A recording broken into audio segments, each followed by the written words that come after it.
আহসানুল্লাহ বিজ্ঞান ও প্রযুক্তি বিশ্ববিদ্যালয়ের শিক্ষার্থীরা, বিশেষ করে আর্কিটেকচার বিভাগের শিক্ষার্থীরা অসাধারণ কিছু কাজ করছেন।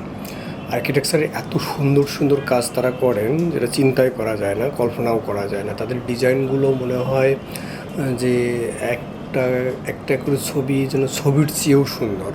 মানে এরকম টাইপের যদি বিল্ডিং বা এরকম টাইপের আবাসন বা শিক্ষা প্রতিষ্ঠান বা অন্যান্য কিছু করা হয়, তাহলে দেশটাই চেঞ্জ হয়ে যাবে। সেটা সিঙ্গাপুর, অস্ট্রেলিয়া বা কানাডা বা ইংল্যান্ডের মতন হয়ে যেতে পারে। দেখুন কিছু ভিডিও যেটা আর্কিটেকচার ডিপার্টমেন্টের জুরি বোর্ডে তারা এক্সিবিশন করে, সেই এক্সিবিশনটাই আমরা তুলে ধরলাম আজকে এই ভিডিও কন্টেন্টের মাধ্যমে।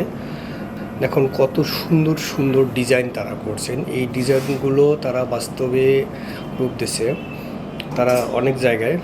আর সবচেয়ে বড় বিষয় হলো এই ডিজাইনগুলো করতে যেয়ে তাদেরকে প্রচুর সময় দিতে হয়েছে, অর্থাৎ পরিশ্রম করতে হয়েছে।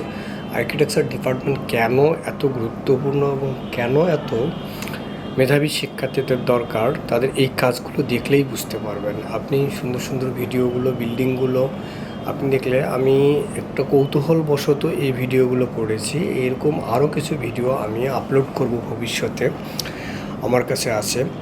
একটা জিনিস এখানে লক্ষণীয় যে আর্কিটেকচার ডিপার্টমেন্টে পড়াশোনা শুধু বই বা পুস্তকেই সীমাবদ্ধ নয়, তারা প্র্যাকটিক্যালি বা অনেক কাজ করেন। সে কাজের প্রতিফলন দেখা যাচ্ছে যে এই ভিডিওটাতে আপনারা দেখতে পারবেন।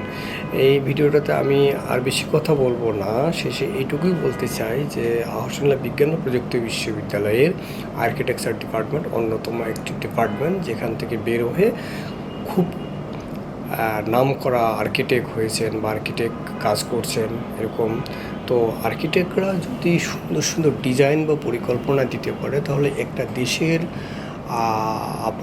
দেশের কী বলা যায়, সবচেয়ে আমূল পরিবর্তন যেটা অবকাঠামোগত এবং সাস্টেনেবল অবকাঠামোগত, সেটা আর্কিটেক্টরাই পারেন। এবং আর্কিটেক্টরাই যদি ভালো ডিজাইন দেন, তো দেশগুলো আছে সিঙ্গাপুর, আমেরিকা, ইংল্যান্ড বা কানাডা, এরকমের কাতারেও যাওয়া সম্ভব যদি এদের